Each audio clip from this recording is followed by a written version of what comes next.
diferentes lóbulos, estructuras. Entonces, la neurona, al formar sus redes neuronales, genera estas funciones mentales. Se dice entonces que las funciones mentales ocupan el 10% de la actividad del cerebro. El 90% es básicamente metabólico, hormonal. Entonces el cerebro, el 90% de su función es metabólica y hormonal. Es un órgano como el corazón, como el riñón, como el intestino, que tienen que sobrevivir, tienen que metabolizar su propia energía. Y el otro 10% es precisamente las capacidades cognitivas, redes neuronales, en donde ahí se utilizan estas sustancias químicas, básicamente. Por eso tenemos que hablar del cerebro de un aspecto metabólico, y estas capacidades cognitivas,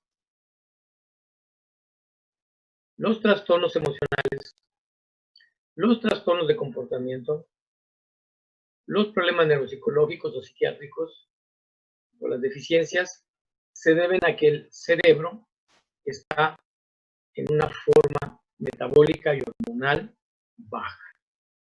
Es decir, que el cerebro tiene problemas metabólicos.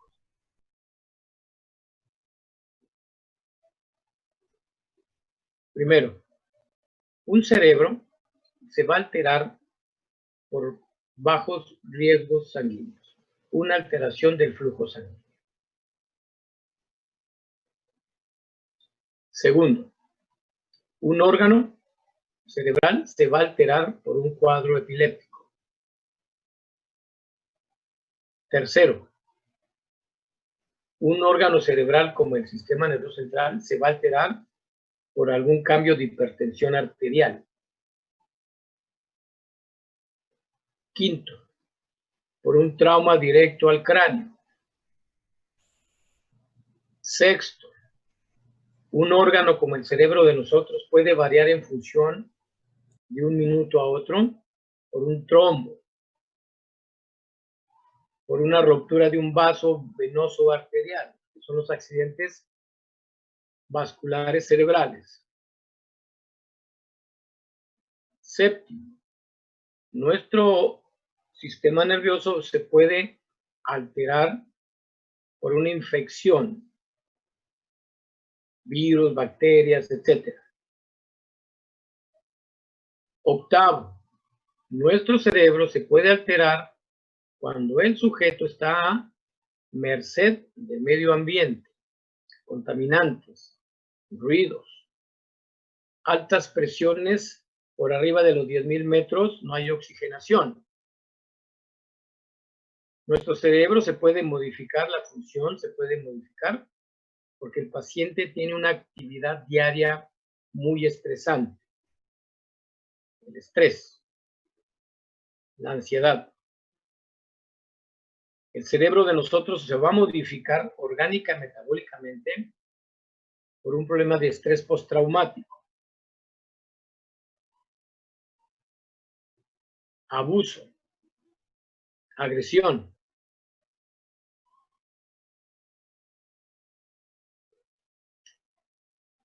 El cerebro entonces, cuando el cerebro está sujeto a estos procesos o eventos, modifica su funcionamiento para protección de la neurona, y eso se le llama neuroplasticidad neuronal. Neuroplasticidad neuronal axónica. Entonces el cerebro busca la forma de no lesionar la neurona, la unidad anatómica. Recuerden ustedes que a pesar de que ustedes son psicólogos, nosotros tenemos procesos motores, sensoriales. Entonces es otro concepto que el órgano cerebral maneja millones de músculos, maneja millones de estímulos. Entonces el cerebro tiene que estar trabajando de una forma energética mientras estemos en actividad alerta, en atención, en memoria, tenemos que estar generando millones de estímulos que están a nuestro alrededor, generando, fíjense bien, el acumulamiento de los estímulos para seleccionar los que van a ser los más importantes para dar respuestas. Entonces, la sinapsis es la unidad anatómica funcional de todo lo que les estoy hablando. Si falla la sinapsis, entonces su paciente va a tener problemas. Primero, orgánicos. Segundo, psicológicos. Y si no, se va a ir al aspecto psiquiátrico o degenerativo. Grandes capacidades y habilidades de nosotros se basa precisamente en que el cerebro está bien maduro, desarrollado, ¿sí? Ya conectado completamente después de 25 años. Podemos tener una madurez, fíjense bien, una madurez orgánica. ¿A qué me refiero con una madurez orgánica? Los ovarios de la mujer, el útero de la mujer, es maduro para tener ya un hijo después de los 25 años. Un útero maduro. Mas no quiere decir que no se pueda embarazar. El órgano uterino, para tener un producto sin riesgos, 20, 25 años, no 18, no 17, no 15, no 14, no 35, no 40. Tiene su etapa de maduración, es el órgano uterino, ¿estamos de acuerdo? Es igual el cerebro tiene un orden de maduración cronológica. Después de que nace, tiene que crecer 25 años para madurar todos los sistemas neuronales, redes, circuitos, lóbulos. Por eso es un órgano, como el corazón. Pero las funciones mentales no tienen nada que ver con el órgano, pero están en íntima relación, porque si su órgano cerebral está fallando por lo que estoy charlando, entonces ustedes, yo, el psiquiatra, el neurólogo, su mamá, su abuelo, oye, le está pasando algo a mi hijo, se está comportando mal, tiene problemas de regulación emocional deficientes o tiene un problema cognitivo severo. Entonces, las funciones mentales básicas, cognitivas que les estoy mencionando aquí en esta diapositiva, es donde ustedes van a tener que trabajar muchísimo para determinar si está fallando el órgano metabólicamente o mentalmente. Profe, Sí. ¿tiene alguna afectación cuando los tienen a muy temprana edad o a muy tardía edad? Así es. Tienen un factor de riesgo de maduración o de posmaduración. Profe, Pregunta. Es una pequeña aclaración. Hay casos donde, bueno, yo tengo un caso real que de mi madrina que, según el diagnóstico decía que no podía tener hijos. Entonces, apenas hace como unos 3 años, y pues ya es una persona grande, ya pasa de los 40. Se le había diagnosticado que independientemente a como del lugar no podía tener hijos, o sea, como del lugar, y jamás, y por más intentos, no pudo. Y da la casualidad de que apenas hace años, pues pudo tener un bebé. Entonces mi pregunta es, ¿podrá afectar en algún futuro? Exacto. Okay. Exactamente. Cuando hay un embarazo a esas edades, yo no voy a discutir el punto de vista emocional de tu familiar, la necesidad de tener hijos, pero el organismo, Irving, tiene un proceso de maduración, desarrollo y muerte y envejecimiento. Yo no estoy diciendo que no pueda tener hijos. Fíjate la palabra que agregué, riesgos. Entonces, los pacientes tienen riesgos. Entonces, ese niño puede tener un riesgo, quítale el riesgo, como puede desarrollarse normalmente, ¿sí? Pero tienen ya ese proceso de riesgos dentro de los embarazos de alto riesgo. O sea, Pudo haber salido con alguna deficiencia, que la vas a detectar, Irving, cuando el niño tenga 3, 4, 5, 6 años. O sea, no la vas a detectar en el momento. ¿Me estoy explicando? Entonces ese niño debe de llevar una evaluación desde que nace en su aspecto motor, sensorial, en su lenguaje, en su desarrollo familiar, conductas, o sea, una evaluación psicométrica muy importante en ese niño para ver si tuvo algunas deficiencias que se van a expresar, si no en el momento del nacimiento, tal vez en adelante a los 17, 18 años, ¿de acuerdo? Profe, Adelante. y un niño puede, o sea, las deficiencias con las que puede nacer un niño, si es que la mujer lo tiene muy joven o muy grande, ¿son las mismas o varían dependiendo de a qué edad ella se haya embarazado? Varían. Y Primero porque no se forma bien el sistema de redes neuronales embriológicamente, ¿sí? O si es mayor, la persona ya es madura, pero no tiene los sistemas hormonales bioquímicos normales de juventud. ¿Me explico? ¿Y con qué deficiencias tiene un niño que tiene una mamá muy joven y un niño que tiene una mamá ya muy grande? Bueno, todo se basa en aspectos cognitivos, desarrollos cognitivos, por la inmaduración. Les voy a pasar un tema, Edith, ¿me estás escuchando? Sí, profe. Recuérdame pasarte un tema a las preguntas que me están haciendo, que se llama bloqueos en el desarrollo. ¿Ya se los pasé? Ah, bueno, pues ahí viene Dalila, me fue la que me preguntó, ¿verdad? Sí, profe. Dalila, ahí viene tu respuesta a lo que me estás preguntando. ¿Está bien? Ok. Ahí viene, léelo bien, es muy importante. A los niños no los vas a detectar hasta que ellos ya tengan su propia independencia. ¿Me explico? Cómo manejen el estrés, cómo manejen los aspectos sociales. Ya los empiezas a detectar más grandes, no en el momento del nacimiento. ¿De hecho? Bien. Entonces, decía que la unidad anatómica funcional de la neurona, pues nos dan estas funciones mentales superiores, que se llaman capacidades cognitivas. Y revisamos, pues, el origen de nuestras neuronas, los diferentes prototipos, la adrenérgica, la colinérgica, la dopaminérgica, serotoninérgica, etc. Ya revisamos una embriología, tu primer examen fue esa evaluación, en donde entramos factores tróficos y factores de crecimiento, ¿verdad? Revisamos el NGF, la importancia del mismo en el desarrollo. Dalila, en base a estos procesos de los factores tróficos, las mujeres añosas no producen muchos factores tróficos adecuados. ¿Sí me explico? Entonces la deficiencia neuronal es muy marcada.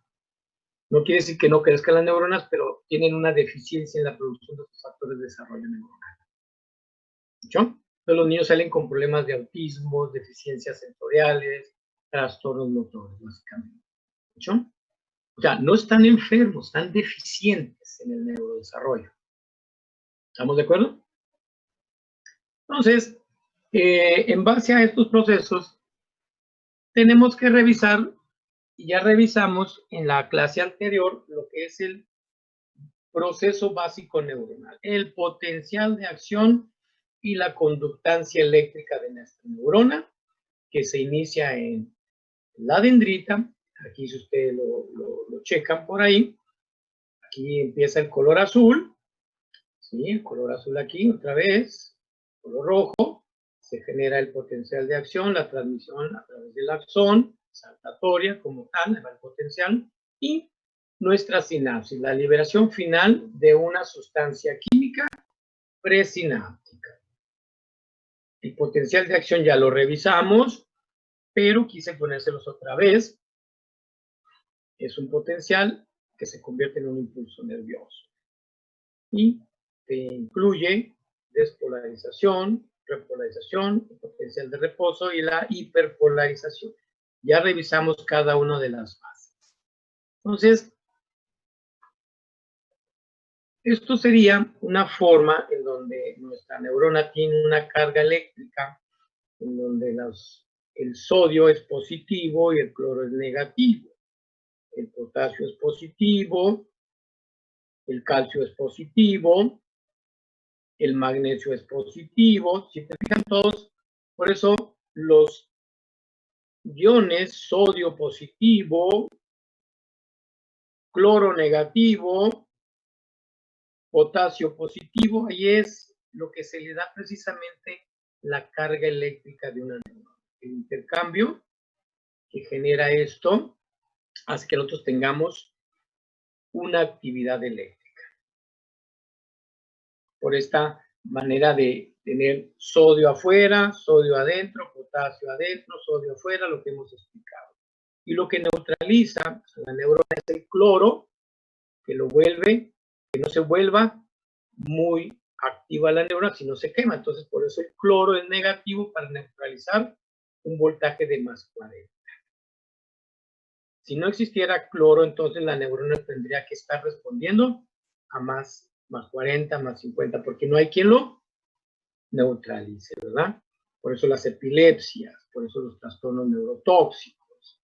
Entonces, el equilibrio iónico de los 140 afuera y 40 y 10 adentro es básico, ya lo revisamos. Entonces, esta pequeña conductancia que ustedes ven es básica para que nosotros tengamos una descarga en la sinapsis con más 40. Si la neurona postsináptica no recibe este potencial de acción con más 40 que le manda la comadre de atrás, entonces la liberación, fíjense bien, entonces la liberación del neurotransmisor en el espacio sináptico es limitada.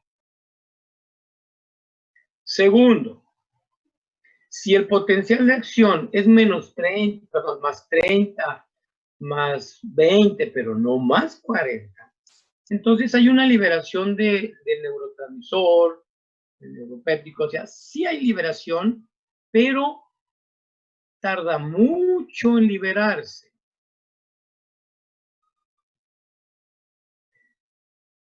Si el potencial de acción que va a liberar el neurotransmisor o la sustancia no cumple más 40, entonces la sinapsis tiende a ser, fíjense bien, hiposensible. Es cuando decimos down regulation, a la baja la sinapsis. No funciona, aunque esté normal. Estos tres parámetros que les acabo de decir es básico en los procesos de las enfermedades.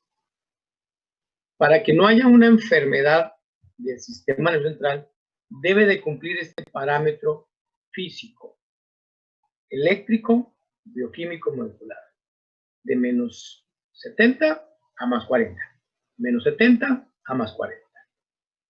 Cuando no sucede este fenómeno, muchachos, y este potencial de acción baja hasta más 70, más 60, y antes de que muera la neurona eléctricamente, una neurona va a vivir en un potencial de menos 15.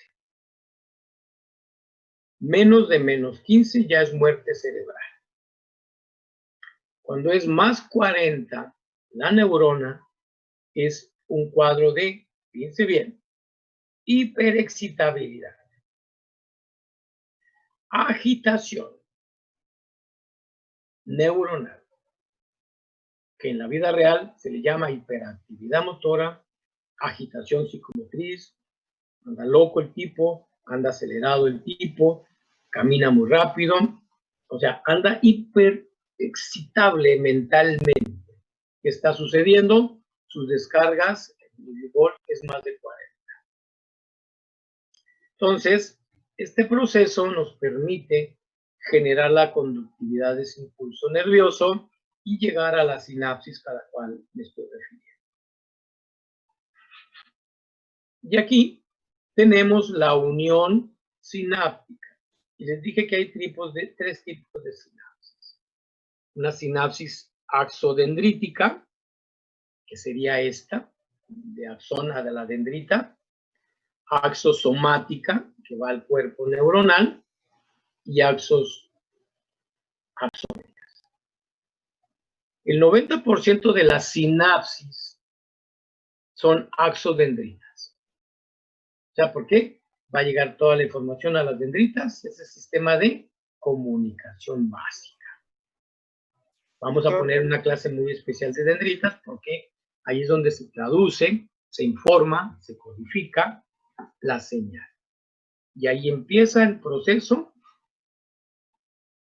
para nosotros generar las tres funciones principales del sistema nervioso. Recibe, almacena y da una respuesta. Bien. Entonces, esto sería lo principal. Entonces, aquí tenemos, muchachos, para empezar, nuestra sinapsis. Aquí está. Un botón presináptico. Aquí lo tenemos. Un botón presináptico. Tenemos en el botón presináptico, aquí no va a haber, pero tenemos mitocondrias. Aquí tenemos mitocondrias. Voy a hacer una mitocondria. Tengo Parkinson, me tiembla la mano, perdón por el dibujo. Vamos a suponer su imaginación una mitocondria. ¿Estamos de acuerdo? En la mitocondria tiene dos capas. La primera capa va a producir unas sustancias degradativas catalíticas que se llaman IMAO. Inhibidores de las monoaminoxidasas. En la mitocondria, en la capa externa, van a producir los IMAO, inhibidores de las monoaminoxidasas.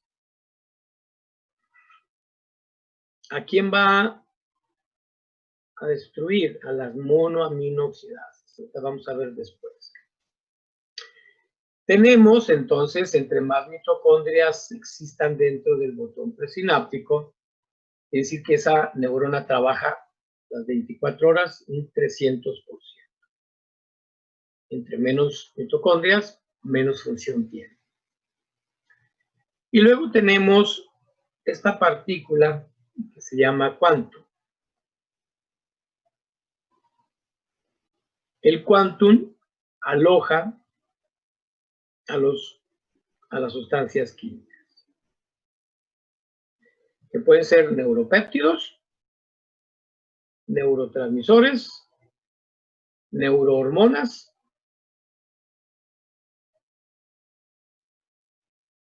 estos neuropéptidos o neurohormonas, sería este azulito que les estoy señalando, ya sería el neurotransmisor envuelto en la vesícula sináptica, y el precursor viene del soma de la neurona que manda a través de los filamentos, manda el precursor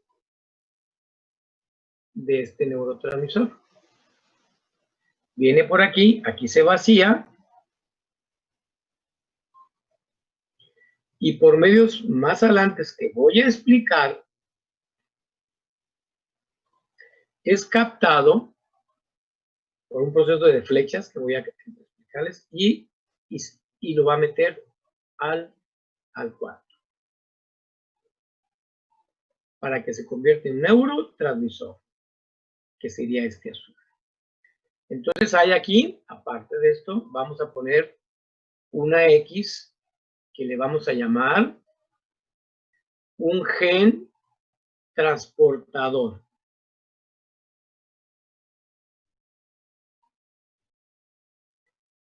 Adentro del presináptico, que no lo van a ver, hay un gen transportador. Es un gen. ¿Hecho? Adentro vamos a ponerle una Y. Va a haber una sustancia, fíjense bien, no es un gen, una sustancia activa preconvertidora.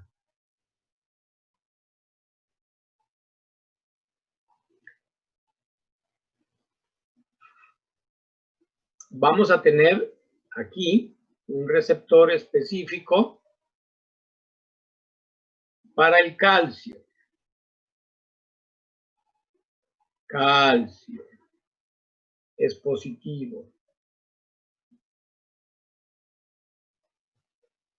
Vamos a tener un receptor para el sodio. Sodio es positivo.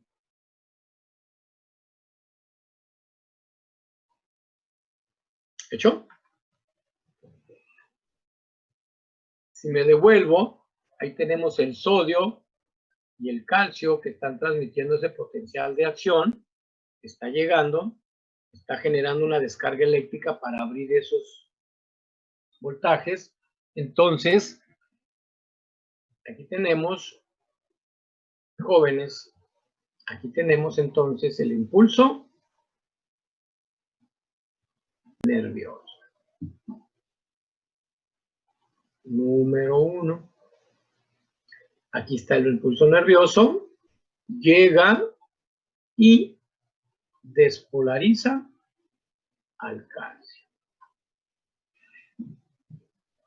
Despolariza al calcio. Número 1. Llega y despolariza al receptor del calcio.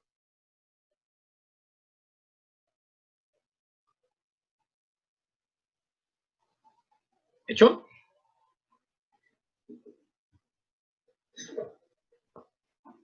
Aquí está. Viene el impulso nervioso. Esta es la membrana presináptica que está íntegra. Estos son los receptores de calcio.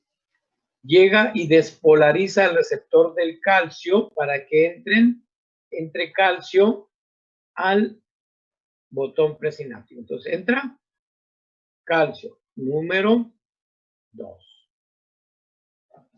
Doctor, Sí, ¿siempre va a ser calcio o depende el neurotransmisor? no. Presináptico siempre es calcio. ¿Hecho? En el soma es otra cosa, Román. Entonces, el principio de la transmisión eléctrica bioquímica es este. Entonces, el calcio es un ion quelante. El ion calcio es un ion excitable. Es un ion excitable. Estimula. Entonces, entra el calcio, aquí el rojito, entra el calcio. Aquí estaría nuestro calcio. Aquí está nuestro calcio. Y lo que hace el calcio es que se va a viajar y se va a conectar al quantum, a la vesícula sináptica. Calcio. Al complejo SNARI. ¿Se acuerdan ustedes cuando hablamos de anatomía de la sinapsis? Hablamos de un complejo SNARI, múltiples proteínas, ¿ok?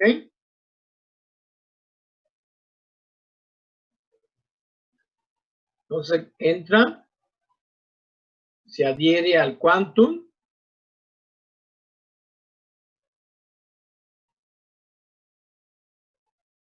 entra, aquí no se ve, pero entra sodio, entra el sodio para despolarizar más la membrana.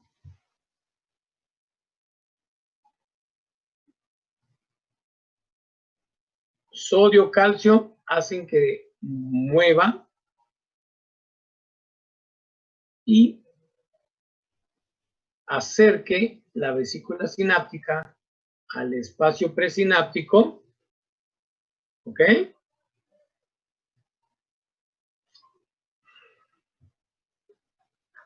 Para producir la ruptura de ese quantum de este quantum que está cerrado para la ruptura. El calcio produce ruptura para que salga la sustancia química al espacio sináptico.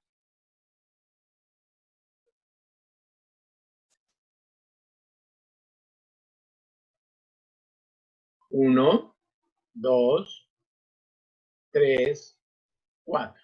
Vaciamiento de la molécula en el espacio sináptico y en el espacio extrasináptico. Este neurotransmisor se vacía aquí, pero también anda fuera del espacio sináptico. Si fuera dopa, noradrenalina, sustancia P, cocaína, si fuera café, es una sustancia química. Es una droga, ¿estamos de acuerdo? Si fuera morfina, si fuera, etcétera. Ya se liberó un neurotransmisor, una droga. En este caso es una sustancia química, una neurohormona. Al momento de vaciarse la molécula, que sería esta, viene un fenómeno que se llama, miren ustedes aquí, el número 5. El fenómeno es el siguiente: viene al receptor y lo fija. En ese momento se forma un primer mensajero. Complejo NTR. Complejo NTR. Si estoy hablando de dopa, entonces el receptor a donde llegó es un receptor dopaminérgico. Si estoy hablando de serotonina, entonces serían receptores serotoninérgicos. Y así sucesivamente. Aquí estoy hablando en global. ¿Estamos de acuerdo? Entonces, se forma un primer mensajero en donde la molécula, el neurotransmisor, tiene un espacio de vida muy corto. Así que en cuanto se vacía, se une al receptor, el complejo NTR, y se le llama ligando.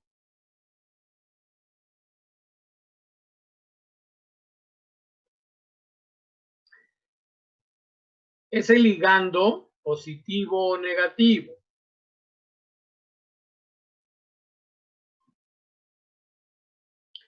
El ligando tiene 5 fases. Selectividad,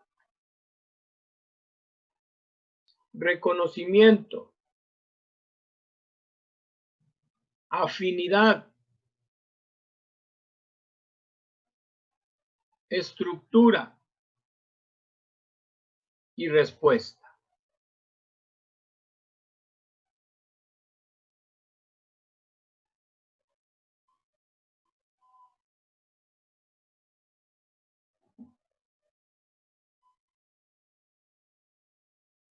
Voy a poner un ejemplo. Miren, voy a poner acá una línea roja. Síganme por favor en la diapositiva. Dejen voy a entrar el calcio. Agarra el complejo SNARE. Rompe el quantum y se libera el neurotransmisor. ¿Vamos bien? Y luego el neurotransmisor llega y forma el complejo NR y forma un ligando positivo o negativo. 1, 2, 3, 4, 5, 6 receptores. Una neurona puede tener hasta los 50 receptores de los 50 neurotransmisores.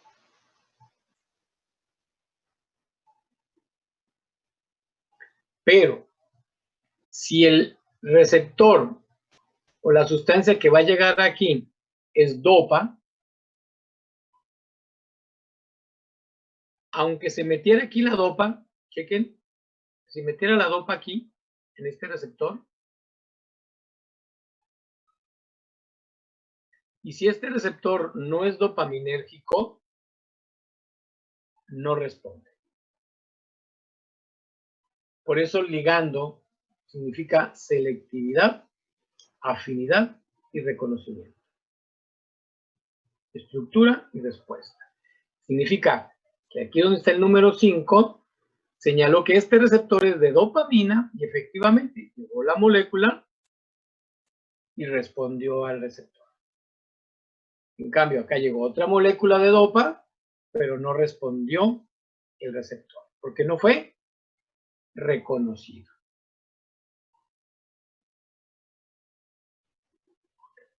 Este proceso de religando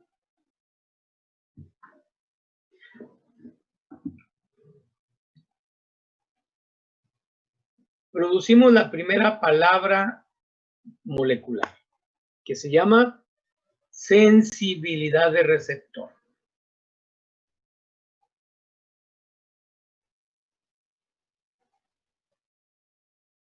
¿Y qué es la sensibilidad de receptor? Es la capacidad de respuesta, activación,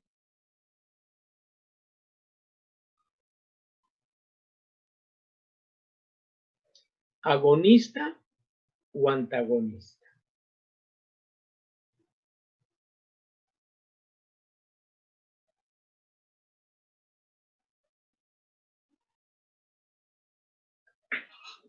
Quiere decir que este receptor, al momento de reconocer a la molécula, entonces se vuelve sensible, o sea, va a responder. ¿Y cómo responde un receptor? De una manera positiva y de una manera negativa. Y eso se le llama agonista cuando es positivo,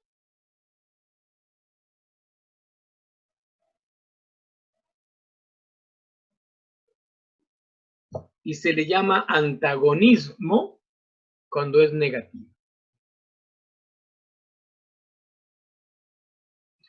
Voy a poner otra vez el ejemplo del lado contrario de la diapositiva. Entra el calcio, libera el neurotransmisor llega aquí, pero como no tiene sensibilidad del receptor, aunque sea la molécula de dopa, ese no es un receptor de dopa. Entonces no va a responder, no es sensible, ni es agonista, ni antagonista, no responde. Ahí se queda la molécula y ahí tiene que desaparecer.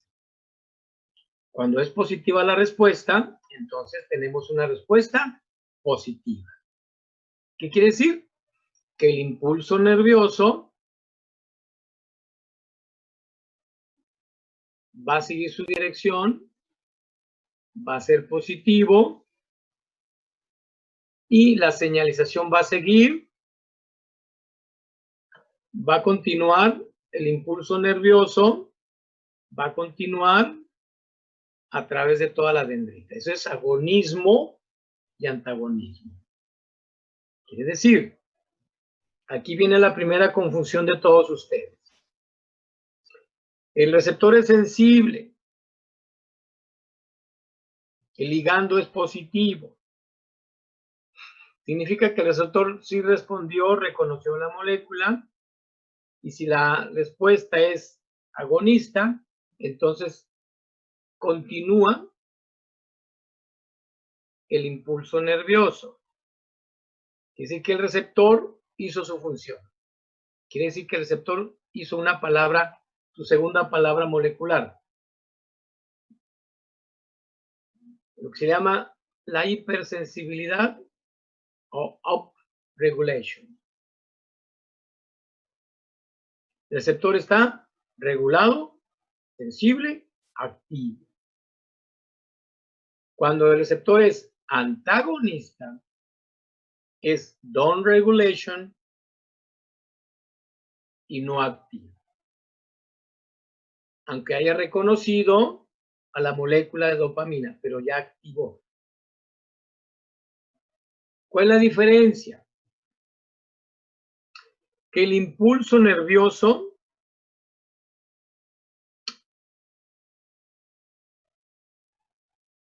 va a continuar, aunque sea antagonista. Pero ¿qué va a pasar si es antagonista y es negativo? Ah, bueno, aquí adentro,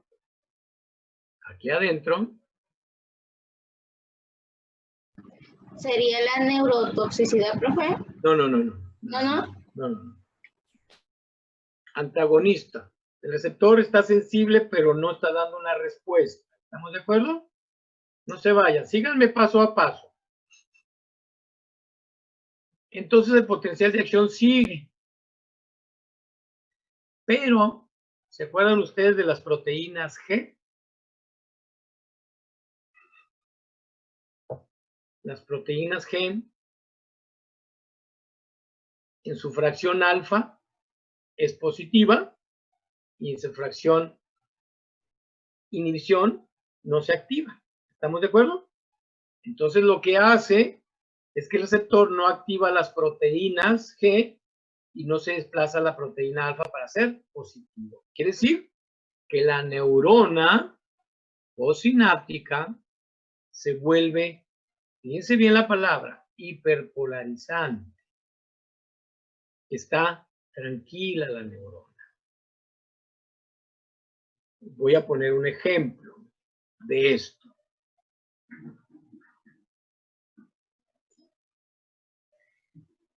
Vamos a ver que venga conmigo, me diga, doctor, tengo un pacientito que se fumó, se tronó coca.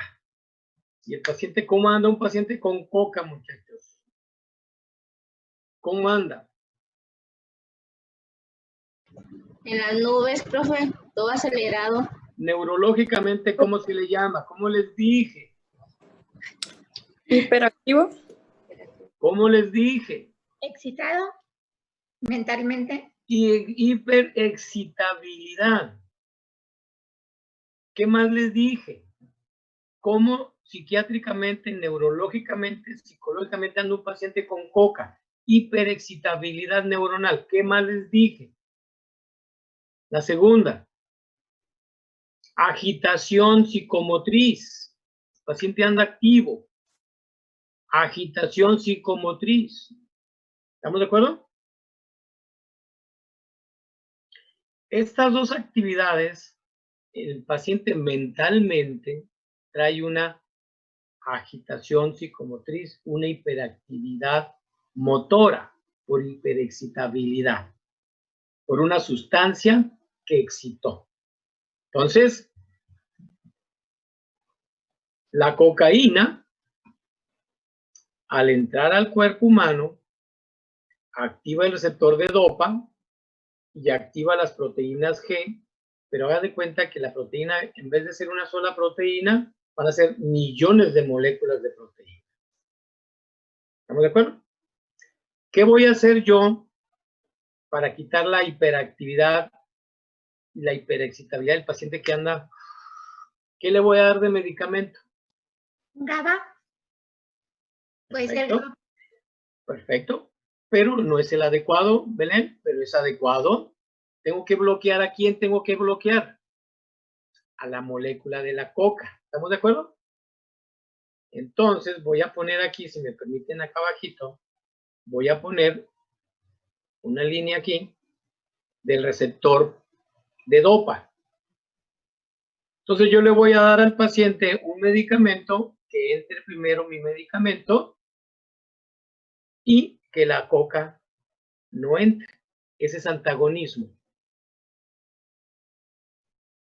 ¿Ok? Otro ejemplo. Tienes dolor de cabeza, mucho dolor de cabeza. ¿Qué te voy a dar? Un analgésico. ¿Qué está produciendo dolor de cabeza, migraña? Voy a poner otro receptor aquí. Serotonina es la responsable de la migraña. Entonces, ¿qué tengo que darle yo al paciente que tiene migraña? Un medicamento que entre primero para que no entre ¿qué? La serotonina. ¿Qué estoy haciendo? Antagonizando, ¿verdad? Bien. ¿Y qué hace el receptor si no funciona? Fíjense bien la palabra. Si está muy hiperexcitable, muy activo, porque eso es lo que hace un receptor, miren, así. ¿Qué hace cuando yo le quito el dolor de cabeza al paciente? Dicen lo que hace un receptor. Down regulation, le quito la sensibilidad. Y al quitarle la sensibilidad, pues bloqueo las proteínas G. Si el paciente con coca, ¿cómo va a tener los receptores? A morir, ¿me entienden? Ciclos por segundo, a loco, por todos lados. ¿Qué hace mi medicamento? Está upper regulation, hacia arriba. ¿Qué hace mi receptor? Down regulation. O lo paro, o lo paro, ¿sí me explico? O lo bajo de intensidad. ¿Qué hace el medicamento? Eso hace el medicamento. ¿Qué hace una droga? Eso hace una droga. ¿Qué hace un potencial de acción? Down regulation, up regulation, activa, maneja, el receptor anda como loco.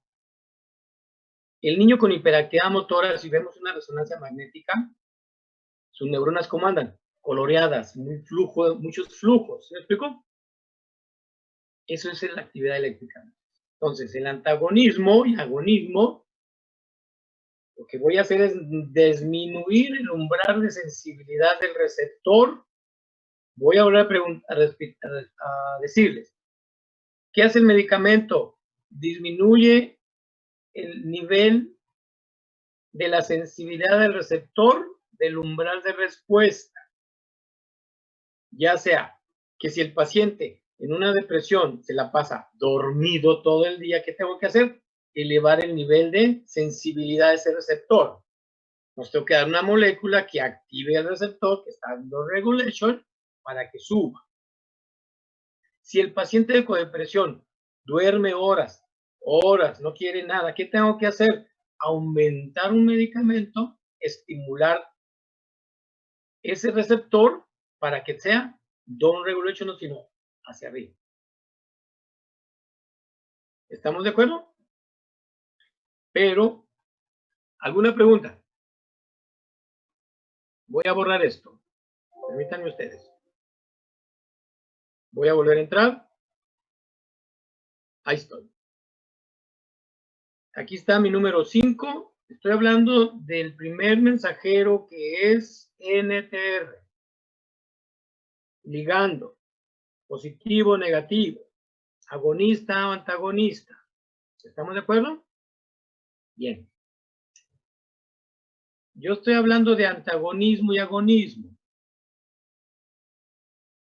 Estos dos niveles, agonistas y antagonistas, se basan en 3 principios.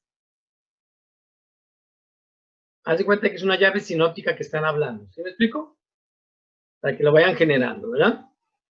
El agonista y antagonista tiene 3 principios para hacer que yo con mi tratamiento y ustedes con su psicoterapia le quiten lo excitado al paciente. Voy a volver a poner un receptor. La proteína G aquí. La proteína, tome mi mano para escribir aquí yo en esto. Proteína G. ¿Estamos de acuerdo?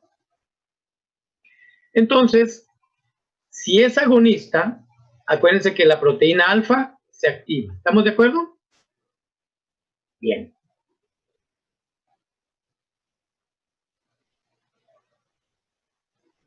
Sumación. Sumación. Póngale, número 1, sumación. Número 2, potencialización.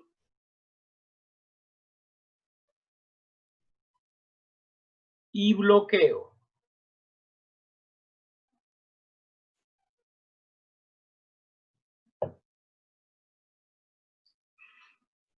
Vamos a ver esas 3 palabras en el complejo NTR, cómo funciona mi medicamento para despertar al paciente, quitarle lo agitado o dormir al paciente porque el paciente anda bien acelerado.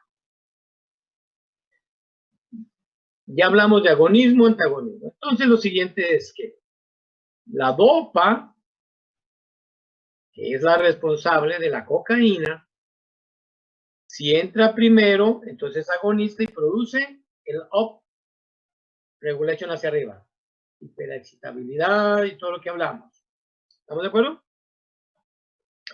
Entonces, mi medicamento hace lo siguiente. Entra la dopa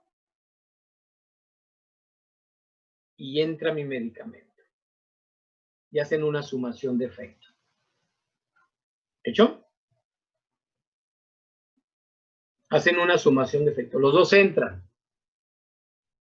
¿All right? Ese es un principio. ¿Vamos bien? Voy a poner otro receptor aquí. Sumación. Potencialización.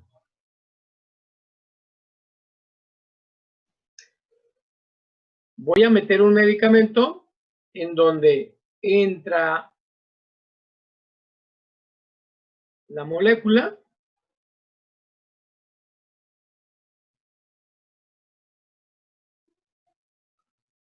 ¿hecho?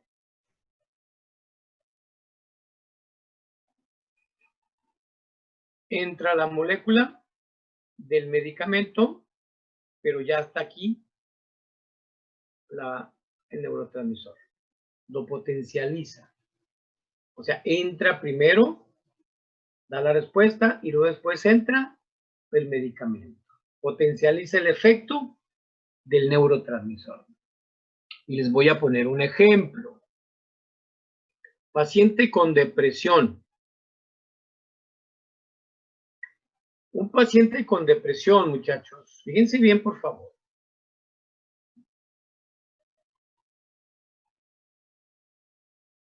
Bioquímicamente, en la sinapsis que ustedes están viendo, la serotonina es responsable de la depresión.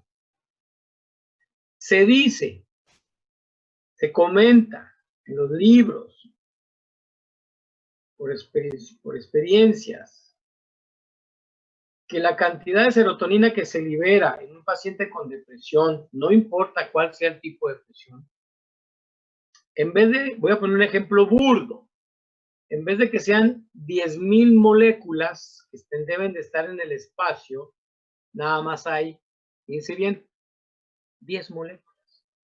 ¿Estamos de acuerdo? Ese es uno de los principios básicos de la depresión. O sea, no hay serotonina en abundancia en el espacio sináptico. Entonces, lo que hace la plasticidad neuronal del paciente que trae broncas emocionales aquí, depresivas, rollo y se siente triste o anda vacío, la neurona tiene un mecanismo de adaptación que se llama plasticidad. Lo que hace la neurona es, tengo poca serotonina. Entonces, lo que hace es lo siguiente. Aquí está el receptor. Hay nada más como 10 moléculas. Pero desgraciadamente, en cuanto se vacía, se van a desaparecer las otras 9. Entonces queda esta y esta la que entra. Y lo que hace mi medicamento es que llega el antidepresivo,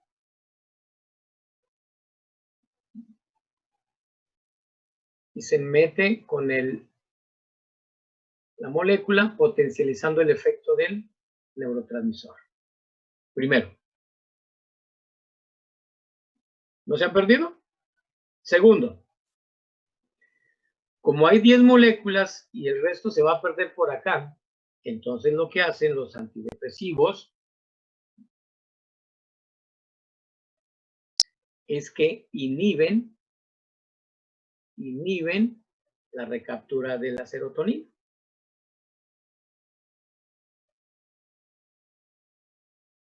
O sea, aquí hay una, quedan 9 afuera. Entonces lo que hace un antidepresivo es que inhibe que las otras 9 se capturen y que se mantengan ¿en dónde? En el espacio sináptico. Porque la cantidad de moléculas debe ser de 10,000, no 10. Es un ejemplo burdo, ¿estamos de acuerdo? Esta es la potencialización de un medicamento. Es la sumación de un medicamento.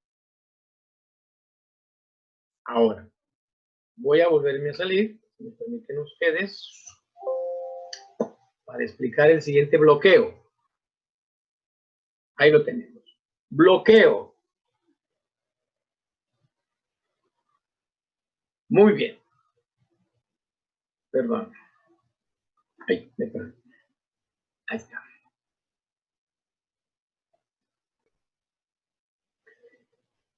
Un receptor X, su membrana es su proteína G. ¿En qué casos se bloquea el receptor? Bien. Voy a poner un caso clínico. El paciente que se intoxicó, se quiere suicidar y se tomó 20 pastillas de diazepam. Entonces, el responsable del suicidio, muchachos, independientemente sexo, género, edad, causa, proceso genético, o por qué se va a suicidar si lo dejó la novia, o no me interesa la causa. El suicidio de un ser humano que toma la decisión, la intención y la mentalidad de ir a madrearse, esa es la palabra, si no ahorcándose o dándose un balazo, se está cortando él, ¿sí? Se está jalando los cabellos, se está agrediendo, se rasca. El niño que le inhibieron ir a la fiesta y el niño agarra un cuchillo, se está corte y corte y corte, eso es suicidio. Es una autoagresión. El ir a consumir bebidas alcohólicas, la farmacodependencia es un suicidio. El responsable es la serotonina en altas concentraciones en los espacios sinápticos. El suicidio es una alteración de la serotonina en alta concentración. Entonces, ¿qué hacemos con mi medicamento que se llama litio? Un paciente que se quiere suicidar, yo le tengo que dar litio porque es un medicamento especial y único para que el paciente no se suicide.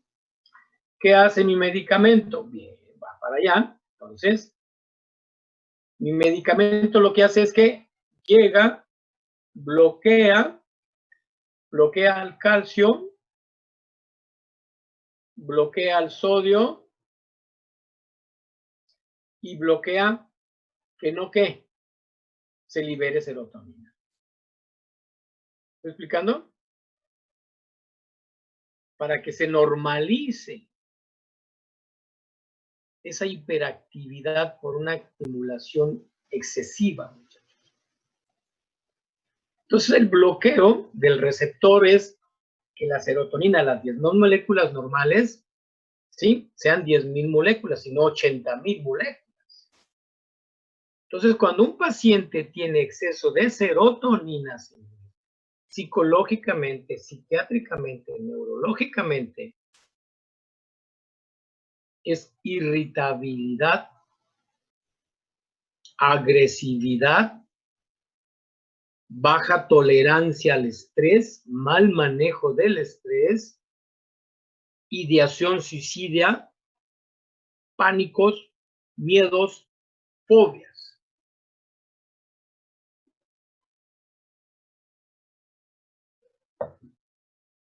Entonces, la sinapsis, que es la unidad atómica funcional, ¿a dónde va mi medicamento? A la sinapsis, ¿verdad? ¿A dónde van todos los medicamentos? A la sinapsis. Ya sea antagonizar, ya se hace agonista, depende del caso del paciente, ¿sí? ¿Cómo actúa el fármaco? Por bloqueo, por sumación y potencialización.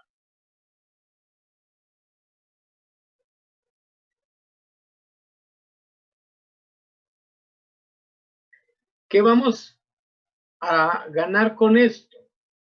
Bueno, después de que les expliqué todo esto en el complejo NTR, bien, lo que hacemos es que si logramos con el medicamento, su terapia, hacer buen trabajo, entonces las moléculas activadoras intracelulares, acá, que es la proteína G, o se activan o se inhiben.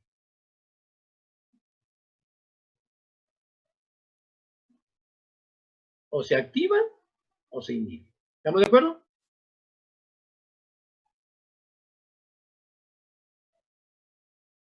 La proteína G es la unidad molecular de la respuesta celular.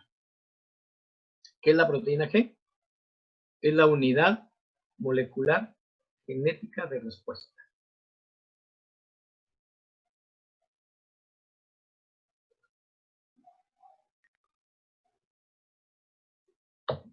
Bien, después de que ya sucedió el agonista-antagonista, bueno, viene entonces un número 6, un número 7, un número 8, un número 14.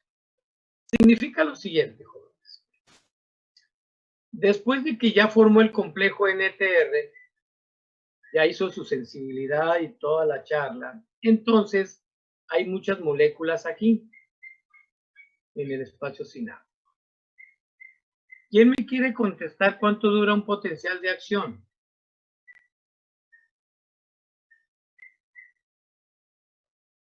Uno, 2, 3, 4, 6, Si mal no recuerdo, había dicho que solamente minutos, ¿no? 8, 9, 10 segundos. Ya se tardaron, ¿eh? ¿Cuánto dura un potencial de acción, señores? ¿Cuánto dura un potencial de acción? Un milisegundo, ¿no? Por Que favor. dura 0.3 milisegundos. Milisegundos. 0.3 milésimas de segundo, no minuto. Es decir, que 3 milésimas de segundos, este potencial de acción ya entró aquí, ya conectó las 100,000 millones de neuronas. Porque no nomás se conecta una, se conectan las 100,000 millones de neuronas en menos de un 0.03 milisegundos. Todas las comadres ya supieron el chisme. El chisme ya se regó por todo el vecindario. 0.3 milésimas. Quiere decir lo siguiente, jóvenes. ¿Vamos bien con el número 1? ¿Con el 2 vamos bien? 3, sodio entra. ¿Estamos de acuerdo?